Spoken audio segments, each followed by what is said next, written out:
अस्सलाम वालेकुम, डॉक्टर अबू बकर खालिद है। आई होप आप सब खैरियत से होंगे। नाजरीन, 28 जुलाई को पूरी दुनिया में हेपेटाइटिस डे मनाया जाता है। तो मौके की मुनासबत से आज हम इसी टॉपिक को डिस्कस करेंगे कि हेपेटाइटिस क्या है, इसकी क्या वजूहात होती हैं, ये कैसे फैलता है, इसकी तशख़ीस कैसे की जाती है और इसका इलाज मुमकिन है भी या नहीं। तो जी हाँ, हम स्टार्ट करते हैं। हेपेटाइटिस है क्या? हेपेटाइटिस कहते हैं उस बीमारी को जिस बीमारी के अंदर जिगर के मादे की सोजिश हो जाती है, इन्फ्लेमेशन ऑफ लीवर मैटर। इस डिजीज़ को कहते हैं हेपेटाइटिस। इसकी बहुत सारी वजूहात हैं, जिसमें जो सबसे कॉमन, जो सबसे बहुत ज़्यादा पाई जाने की वजह है वो है वायरस। हेपेटाइटिस वायरस होते हैं जिसकी 5 अक़साम हैं, A, B, C, D, E। और ये पांचों वायरस जो हैं ये अटैक करते हैं लीवर को और उसकी सोजिश करवा देते हैं, जिसकी वजह से जिस्म के अंदर बहुत सारी अलामत पैदा होती हैं। मैं उन अलामत के बारे में आप लोगों को बताता चलूँ कि हेपेटाइटिस जिसको हो जाता है, जिसको ये वायरस अटैक कर जाता है, या इसके अलावा जो और बहुत सारी वजूहात हैं जिसकी वजह से हेपेटाइटिस हो जाता है, जिगर की सोजिश हो जाती है, उसकी अलामत क्या होती हैं? उसकी अलामत सबसे पहले उसमें है बुखार होता है, जिस्म में दर्द होता है, आँखें पीली होना शुरू हो जाती हैं और पेशाब गहरे जर्द रंग का आना शुरू हो जाता है।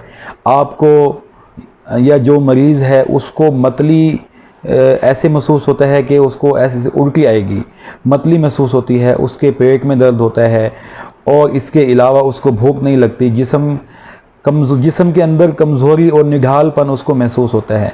और जो इसकी शदीद अलामत हैं, जब ये बीमारी बढ़ जाती है और इस हद तक बढ़ जाती है कि ये बहुत सारे जिस्म के अज़ा को इन्वॉल्व कर लेती है, उसकी क्या अलामत हैं? उसकी अलामत ये है कि पेट फूलना शुरू हो जाता है, पेट में पानी पड़ना शुरू हो जाता है, काले रंग के पखाने आने शुरू हो जाते हैं। उसकी वजह ये होती है कि जिस्म के अंदर किसी भी जगह से खून निकलना शुरू हो जाता है और खून की उल्टी आती हैं। ये इसकी जो शदीद बीमारी की अलामत हैं वो मैंने आपको बतला दी। इसकी 5 अक़साम है, जैसे मैंने यहाँ पे आप लोगों को बतला दिया, A, B, C, D और E। इन पांचों वायरसेस में जो 2 सबसे मोहलक वायरस हैं जो कि जानलेवा हो सकते हैं और जो बीमारी की शिद्दत को बढ़ा सकते हैं, वो हैं B और C, जिनकी तशख़ीस करवाना बहुत लाजिम है अगर किसी के अंदर ये अलामत मौजूद हैं जो कि मैंने आप लोगों को बतला दी। अब मैं आप लोगों को बतलाऊंगा ये वायरस फैलता कैसे है। देखें, ये पांचों वायरसेस हैं, ये बहुत सारी इसकी सोर्स हैं फैलने के, जिनमें जो सबसे टॉप पे जो सोर्स है वो है ब्लड, इन्फेक्टेड ब्लड, यानी कि ऐसा खून जिसके अंदर वायरस था और वो खून इंतकाल करवा दिया गया ऐसे मरीज़ के अंदर जिसको वायरस नहीं था, जिसको ये बीमारी नहीं थी। उस खून के ज़रिए वो वायरस मुंतकिल होता है उस शख्स से जिसके अंदर ये बीमारी मौजूद है और उस शख्स के अंदर जिसके ये अंदर बीमारी मौजूद नहीं है। या वो जगह जहाँ से खून निकल रहा होता है वो ऐसी चीज़ के साथ टच हो जाए जहाँ पे ये वायरस मौजूद हो। फॉर एग्ज़ाम्पल मैं आप लोगों को मिसाल देता चलूँ कि अक्सर लोग अपने बाल कटवाने जाते हैं हेयर ड्रेसर के पास, नाई के पास, तो ब्लेड जो इस्तेमाल करते हैं, ब्लेड जो यूज़ करते हैं, उसके ज़रिए भी हेपेटाइटिस बहुत ज़्यादा फैलता है। और इसके अलावा दांतों के जो ऑपरेशन होते हैं उनके ज़रिए भी ये हेपेटाइटिस बहुत जल्दी फैल रहा है, ख़ास तौर पे उन आलात के ज़रिए जो कि अताई इस्तेमाल करते हैं बग़ैर उसको सैनिटाइज़ किए, बग़ैर उसको स्टेरिलाइज़ किए बग़ैर उसको दूसरे मरीज़ पर इस्तेमाल कर देते हैं। और अगर पिछले मरीज़ को हेपेटाइटिस था तो वो हेपेटाइटिस अगले मरीज़ जिस पे आप आलात इस्तेमाल करेंगे उसके अंदर मुंतकिल हो जाएंगे। इसी तरह खून के ज़रिए जो मुंतकली है वो माँ से बच्चे के अंदर भी हो सकती है। और मुख्तलिफ़ किस्म के आलात, सर्जिकल मुख्तलिफ़ किस्म की सर्जरीज़ जो हॉस्पिटल्स में होती हैं, लाजमी नहीं कि वो सिर्फ दांत की हो, किसी भी सर्जरी के अंदर, क्योंकि उसके अंदर डायरेक्ट आपका खून वो इन्वॉल्व है। हाँ जी, अब मैं आप लोगों को बताता हूँ इस बीमारी की तशख़ीस कैसे की जाती है।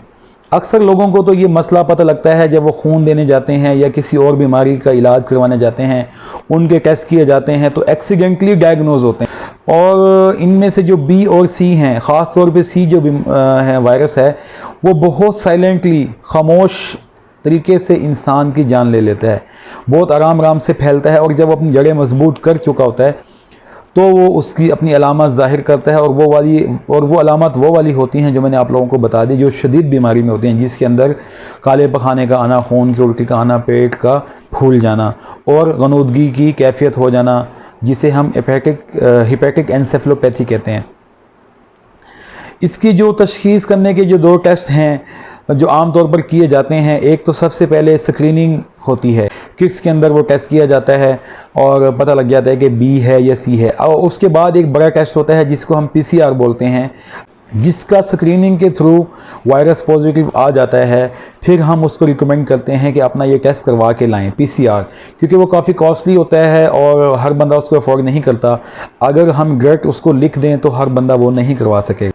इसके अलावा जो A, E और D वायरसेस हैं, इनके भी मुख्तलिफ टेस्ट होते हैं जो कि खून के ज़रिए किए जाते हैं, इनकी भी तशख़ीस कर ली जाती है। अब मैं आता हूँ इलाज की तरफ। इन सब वायरसेस की जो 5 अक़साम हैं जो मैंने आप लोगों को बतलाई, इन सब वायरस का इलाज पूरी तरह मुमकिन है और मौजूद है और किया जाता है, टीकों की शक्ल में या गोलियों की शक्ल में, जो जिस मरीज़ को के लिए मुनासिब होता है उसके हिसाब से किया जाता है।